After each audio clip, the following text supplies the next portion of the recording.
the Mediterranean Sea. It goes in the Mediterranean Sea. So the River Nile was all the source of life, as I told you, in the ancient Egyptian times. So the ancient Egyptian was looking after the Nile very well, because that's the source of life. Even one of the confession that the king has to say it when he goes, when they weigh his heart in one side and the feather on the other side, that he never polluted the River Nile. And all the temples used to be having at least one room dedicated to God Habi, the River Nile God. So when they discovered that that's what actually the River Nile, what made Egypt invaded by lots of countries, started by the Hyksos first in the Middle Kingdom, and then the Greek and the Roman. You can imagine in the Roman period, Egypt used to be the main source of wheat for all over the Roman Empire. So Egypt used to be the main source of wheat for all over the Roman Empire. After the Roman came the Christians, and then after the Christians came the Muslim, and then the British invade Egypt. So they start to build dams on the Nile. So the old dam that we're gonna go beside it, or we're gonna go see it soon, that was built by the British 1899, that was finished 1902. So it's a very old one. And the old dam used to have 180 gates, so the water used to go through it, and it has 6 turbines, by the way. So the electricity provided from the old dam, it is just enough for the city of Aswan. So city of Aswan take electricity from the old dam. The old dam wasn't high enough, so they had to add 2 heights above it. The first one was made in 1912, finished 1917. The second one was made in 1927, finished 1932. Even after adding 2 heights above it, sometimes the water of the flood used to go over it. So that's what made Nasser in 1952 start to sink to build the higher dam.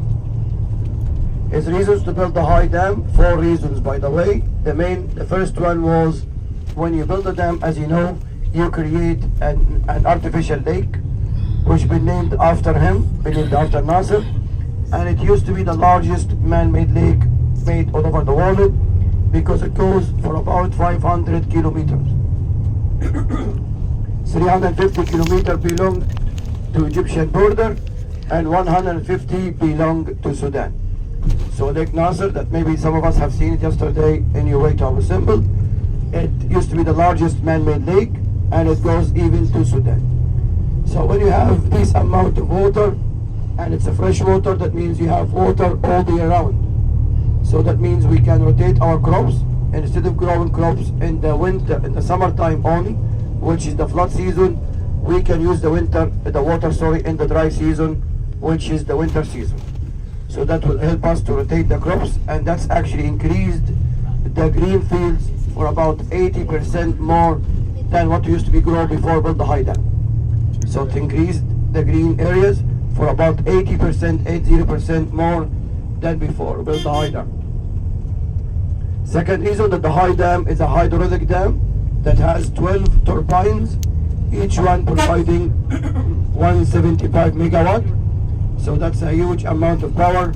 So that will help Egypt as well to start to build factories nearby and use this power to transfer the economy of Egypt from economy dependent on agriculture to be manufacturing as well, and prepare Egypt for the 21st century, as well as will provide a better way of living for the Egyptian. So the second reason is the factories and the power and turbines was provided there, you know.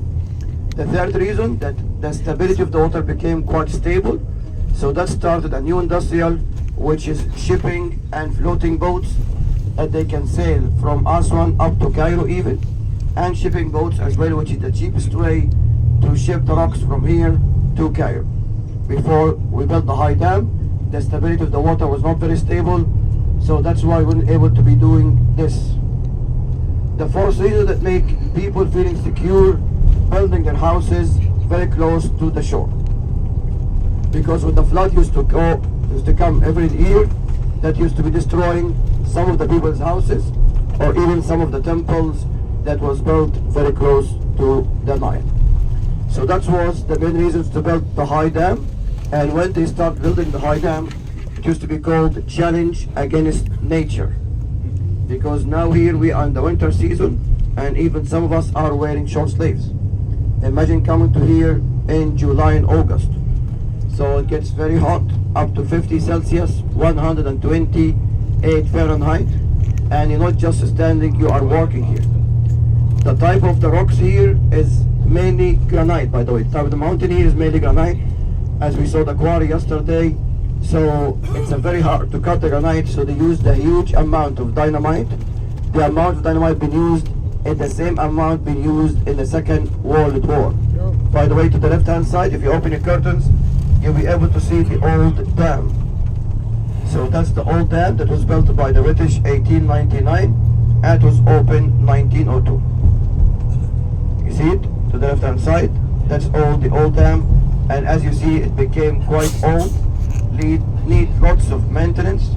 So that's why they built this bridge that we use, all the cars are using it, all the buses are using it, to make it much easier than going through the old dam, because it became very narrow and need lots of maintenance. So they started build the high dam in 1960 and it was finished 1971. So the one who opened it was President Sadat, because Nasser was dead at the time. So they used, as I told you, a huge amount of dynamite to blow the areas here. The amount of rocks being used to build the high dam for the ones who've been to the Great Pyramid of Giza is enough to build 17 pyramids the same size as the Great Pyramid of Giza. In the Great Pyramid of Giza we used about 2.5 million pieces of rock, so multiplied by 17 times. So it's a huge amount of rocks being used to build the high dam. 30,000 workers used to be working day and night trying to finish this project in the time, because Nasser, the leader of the country at the time, was making that sound like a national project that will lead Egypt to a better future. And in Egypt here we believe that as long as the project is so far by the president, that means a perfect one. So all the media were supporting this project, and lots of people even did some charity to build this high dam, because they said that will lead Egypt to a better future and prepare Egypt for the 21st century. 2,000 architects sent from the Soviet Union, called Russia nowadays, because Russia the one support Egypt by the money, and also the architect being sent from there to here to teach the Egyptian how the way is to run the high dam or how to make it operational. So 2,000 architects were sent from Soviet Union or Russia, and they supervised the 30,000 workers that used or helping us to build the high dam. So in the time when Nasser was alive, that was the perfect project. Nothing wrong about it. Only now, after 60 years of Nasser death, they start to be talking about the problems that building the high dam caused. One of the major problems that we had to move about 100,000 Nubian people. They lost their houses, their heritage, their mosques, and their monasteries as well as some of the temples was built in the area here. So 50,000 people of the Nubian went to live in Sudan. The other 50,000 were displaced among the country of Egypt.